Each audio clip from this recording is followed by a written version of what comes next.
믿음으로 모세는 장성하여 바로의 공주의 아들이라 칭함받기를 거절하고 도리어 하나님의 백성과 함께 고난받기를 잠시 죄악의 낙을 누리는 것보다 더 좋아하고 그리스도를 위하여 받는 수모를 애굽의 모든 보화보다 더 큰 재물로 여겼으니 이는 상 주심을 바라봄이라.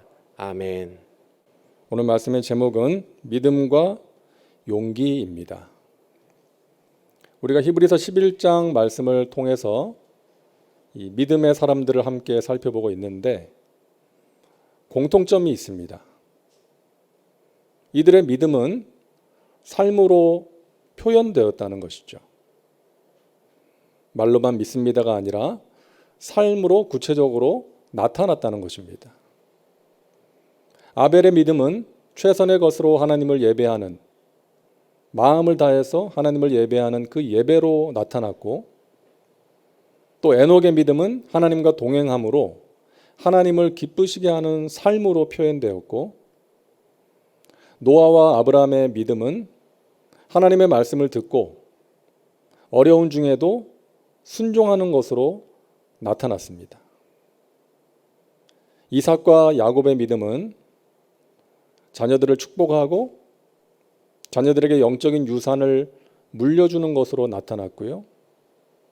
또 요셉의 믿음은 성실함과 탁월함을 통해서 하나님을 드러내고 많은 사람들을 복되게 하는 것으로 나타났습니다. 이처럼 우리가 하나님을 믿는다면 그 믿음이 우리의 삶에 나타나야 한다는 것입니다. 자, 우리가 누군가를 믿는다는 것은, 어떤 사람을 믿는다는 것은 그 사람의 말을 믿는 거 아니겠어요? 그 사람이 하는 말이면 맞아. 그 사람의 말대로 하면 돼. 이게 그 사람을 믿는 거 아니겠습니까? 우리가 하나님을 믿는다는 것은 하나님의 말씀을 믿는 거예요. 하나님의 말씀은 참이야.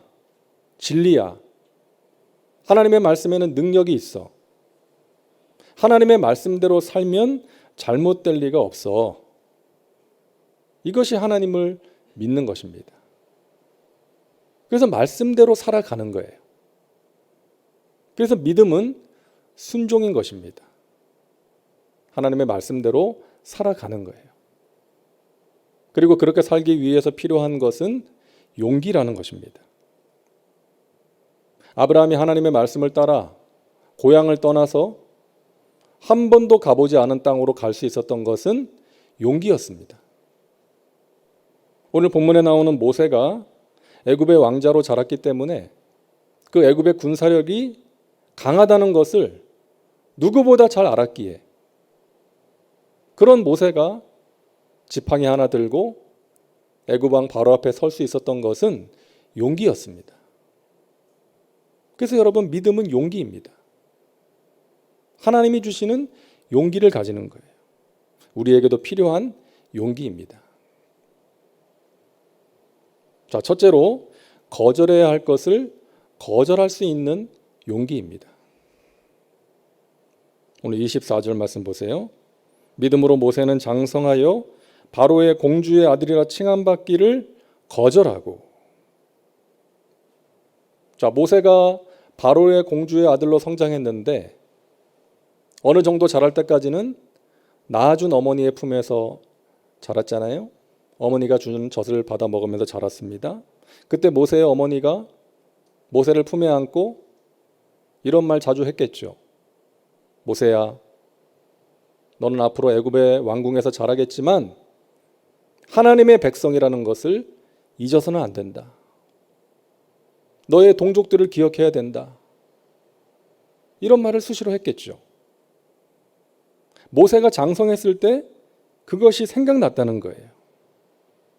그래서 바로의 공주의 아들이라 칭함받기를 거절하고 민족을 구하는 일에 자신의 삶을 드리게 되었던 것입니다. 근데 여러분, 이게 결코 쉬운 일이 아니었어요. 모세는 자기를 낳아준 어머니보다 길러준 어머니와 더 많은 세월을 함께 했어요. 정도 많이 들었어요. 그렇게 자기를 구해주고 길러준 어머니를 떠나서 어머니의 나라와 맞서 싸운다는 것은 결코 쉬운 일이 아니었던 것입니다. 그냥 그대로 살면, 당시에 강대국이었던 애굽의 왕족으로 살면 힘을 가지고 떵떵거리면서 편안하게 살 수 있는 거예요.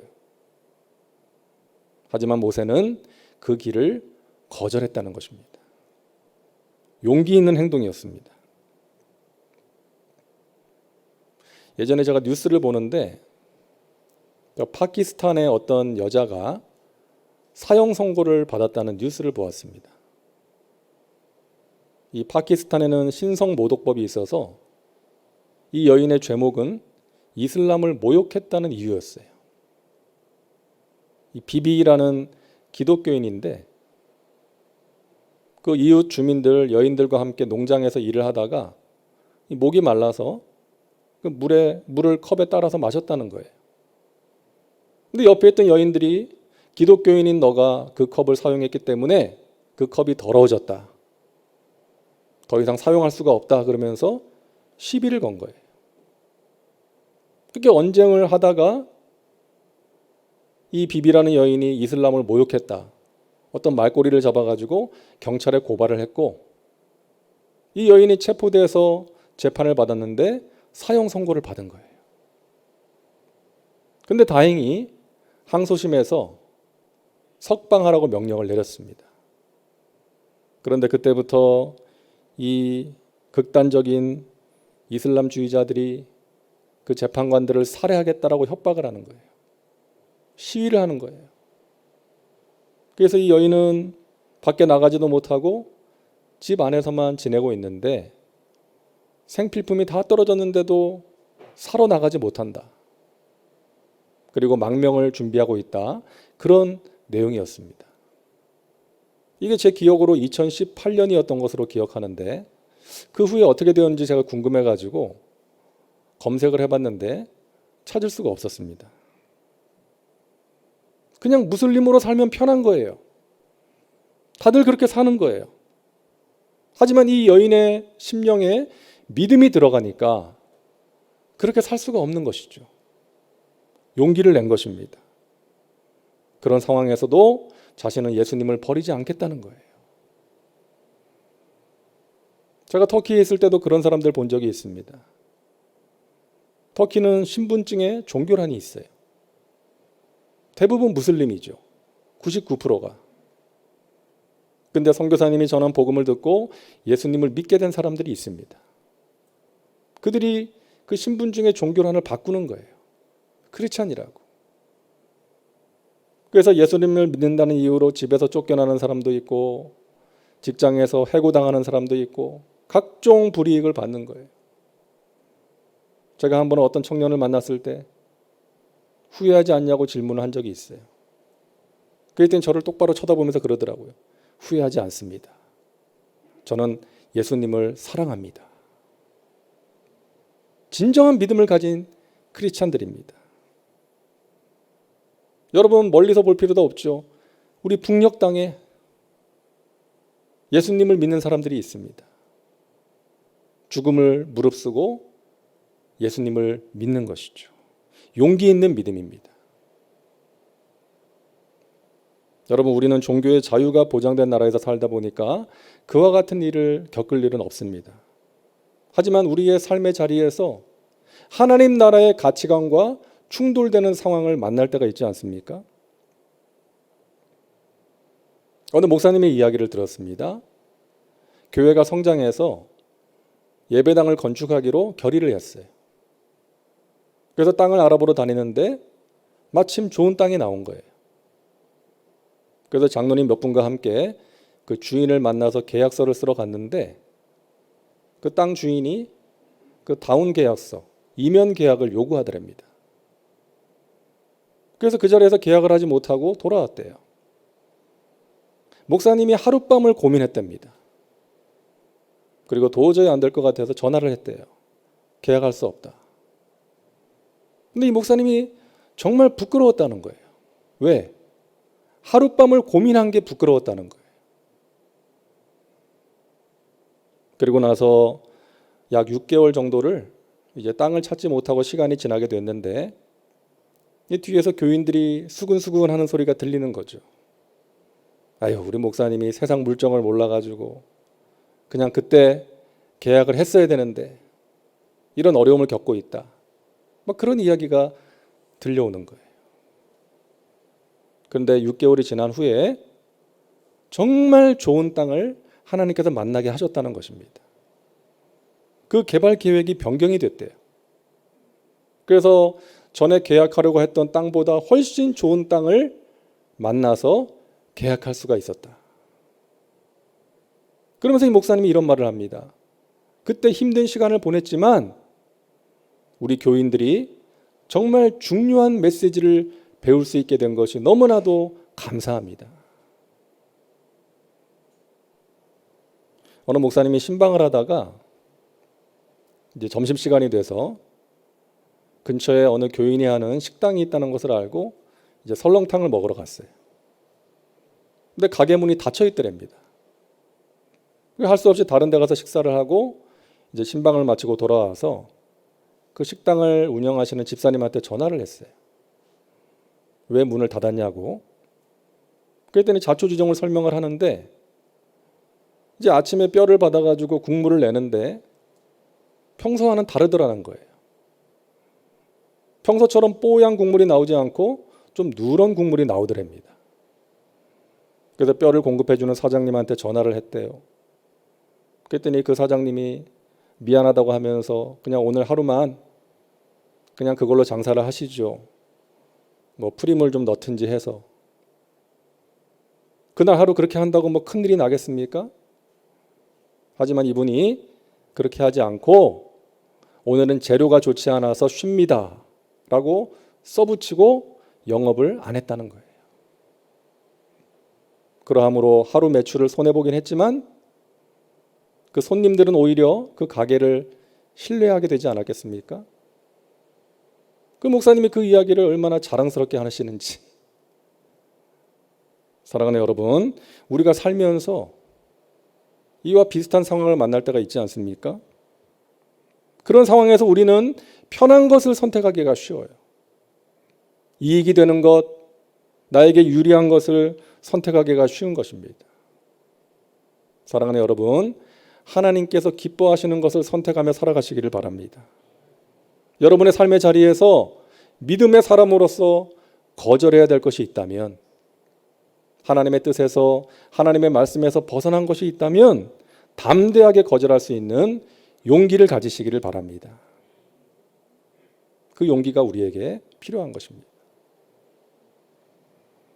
둘째로 선택해야 할 것을 선택할 수 있는 용기입니다.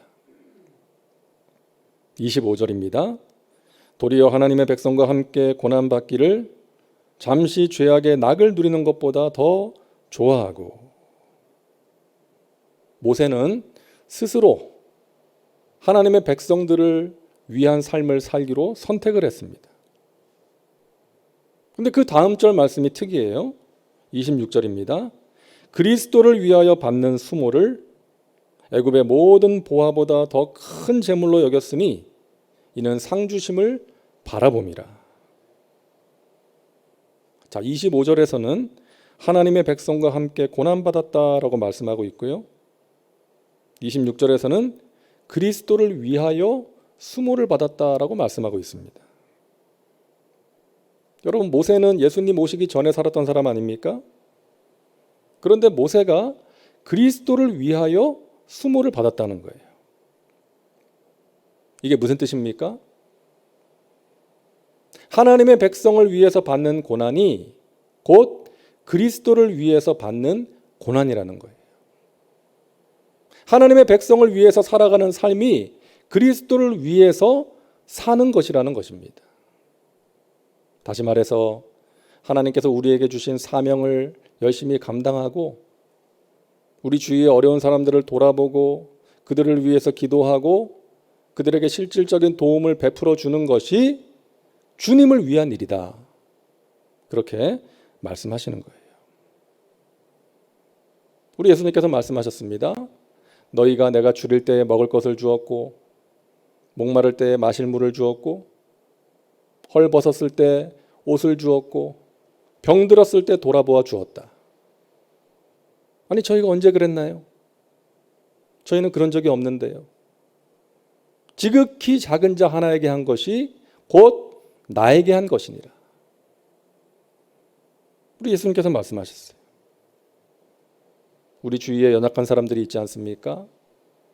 우리의 돌봄이 필요한 사람들이 있어요. 어려운 사람이 있습니다. 그들을 위로해주고 그들을 도와주는 것이 주님을 위한 일이요, 주님께서 우리에게 원하시는 일이라는 거예요. 우리가 예수님을 믿기 전에 하던 일을 예수 믿고 나서 안 하게 된 것들이 있지 않습니까? 더 이상 술, 담배를 안 하고 도박을 끊고 예수 믿기 전에 추구하던 세상 쾌락을 더 이상 가까이 하지 않고 멀리하고 살아가는 사람들이 있습니다. 정말 귀한 일이죠.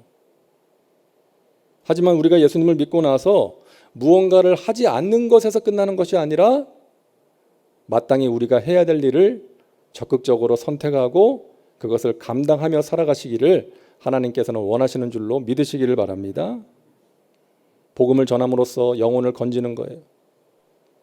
어려운 사람들을 도와줍니다. 선교와 구제에 힘쓰는 것입니다. 그 일에 적극적으로 동참하기를 우리 주님께서 우리에게 원하시는 것입니다. 우리가 살아가는 데 있어서 기쁨이 필요하지 않습니까? 우리 삶에 활력을 주는 기쁨. 그런데 이 기쁨은 두 가지 종류가 있어요. 세상의 낙이 있고 하나님 안에서 누리는 낙이 있습니다.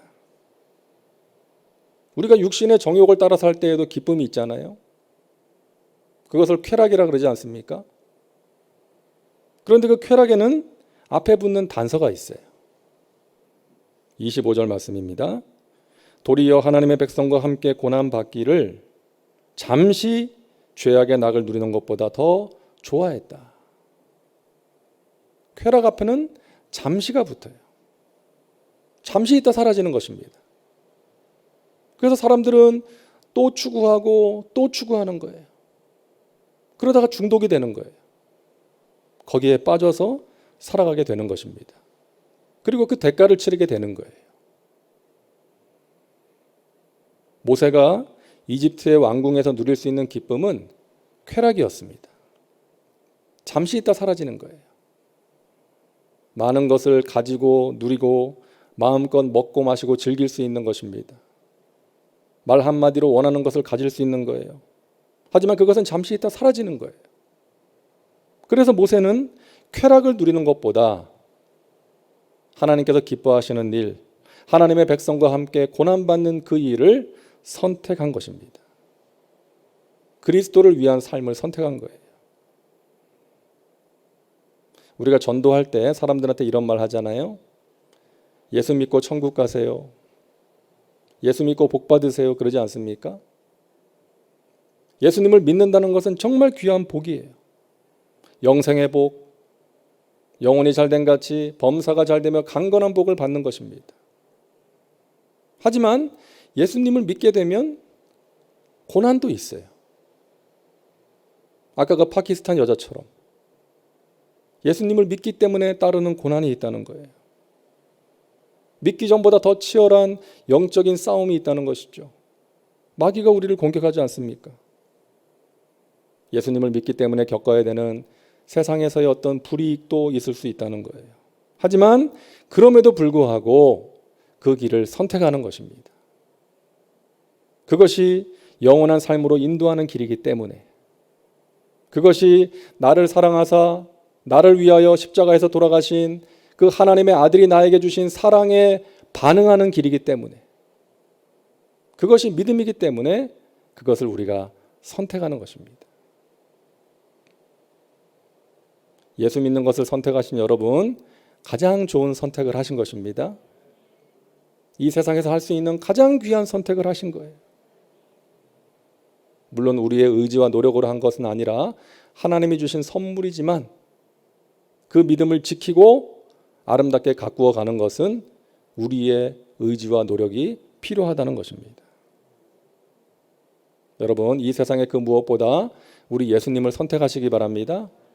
우리 주님께서 기뻐하시는 것을 선택하며 살아가시기를 주님의 이름으로 축복합니다. 셋째로, 두려움을 이길 수 있는 용기가 우리에게 필요합니다. 27절입니다. 믿음으로 애굽을 떠나 왕의 노함을 무서워하지 아니하고. 자, 모세는 애굽을 2번 떠났어요. 40세 때는 애굽 사람 때려 죽이고 두려움 때문에 바로의 낯을 피해서 떠났습니다. 2번째 80세 때 떠날 때는 하나님의 말씀을 받고 바로에게 가서 백성들을 데리고 떠났어요. 첫 번째 떠날 때에는 바로를 두려워해서 떠났고, 2번째 떠날 때는 바로를 두려워하지 않았기 때문에 떠날 수가 있었습니다. 여러분, 모세가 소명을 받고 내 백성을 구해내라는 하나님의 말씀을 받고 나서 애굽으로 갈 때 마음이 어떻겠습니까? 모세는 40년 전에 경험한 아픔이 있어요. 트라우마가 있어요. 애굽 사람 죽이고 동족들로부터 거절당하고 바로를 피해서 도망갔던 그 트라우마가 있는 거예요. 그래서 하나님이 부르실 때 여러 번 거절하잖아요. 겸손해서 거절한 게 아니라 두려워서 거절한 거예요.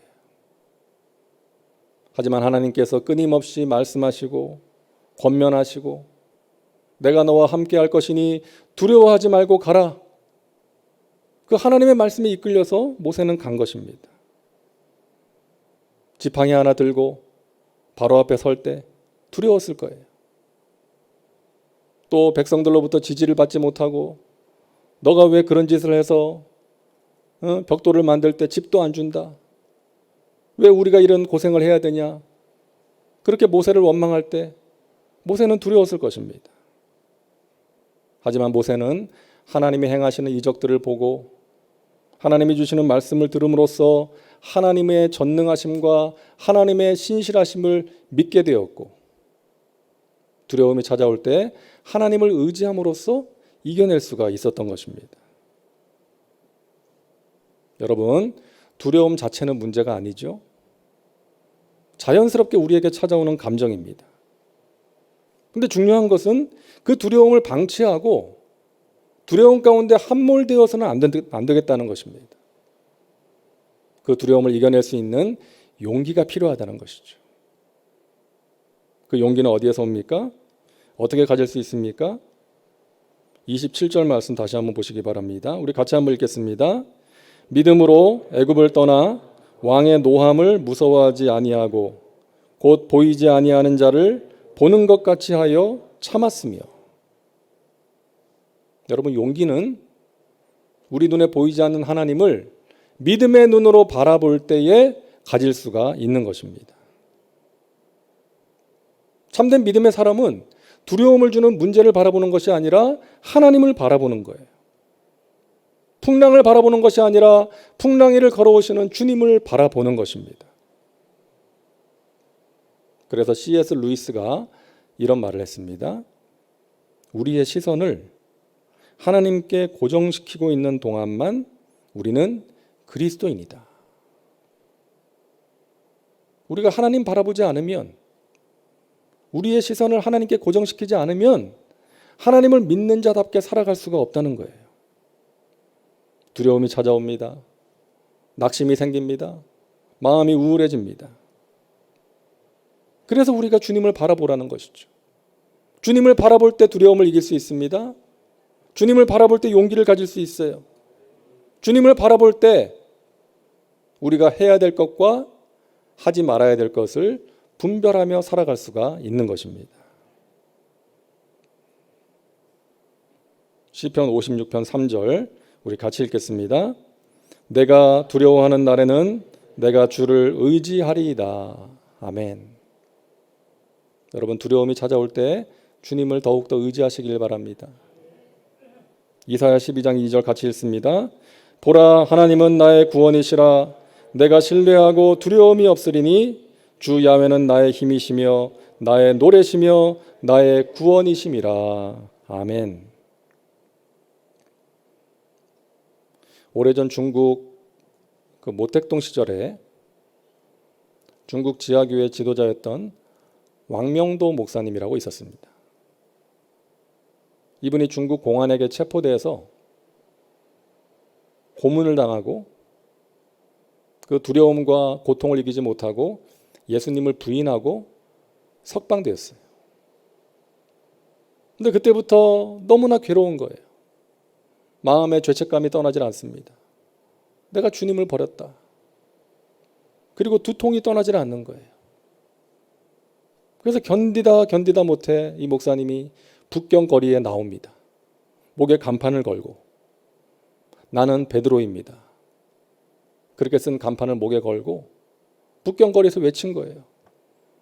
나는 주님을 배신했습니다. 내가 베드로입니다. 그러다가 다시금 공안에게 체포되어서 19년 동안 감옥 생활을 합니다. 근데 여러분, 그 일로 인해서 중국의 지하교회가 위축된 것이 아니라 오히려 부흥됐어요. 사람들이 용기를 가지게 됐어요.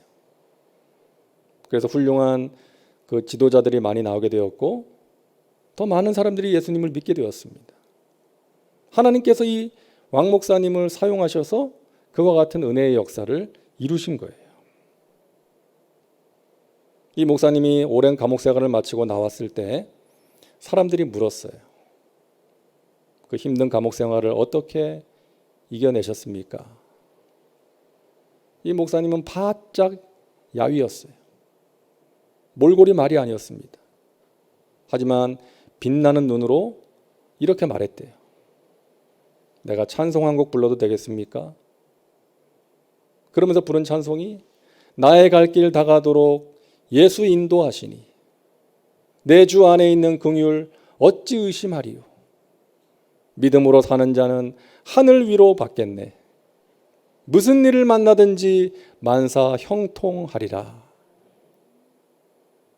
이 찬송을 부르고 이 목사님이 이랬대요.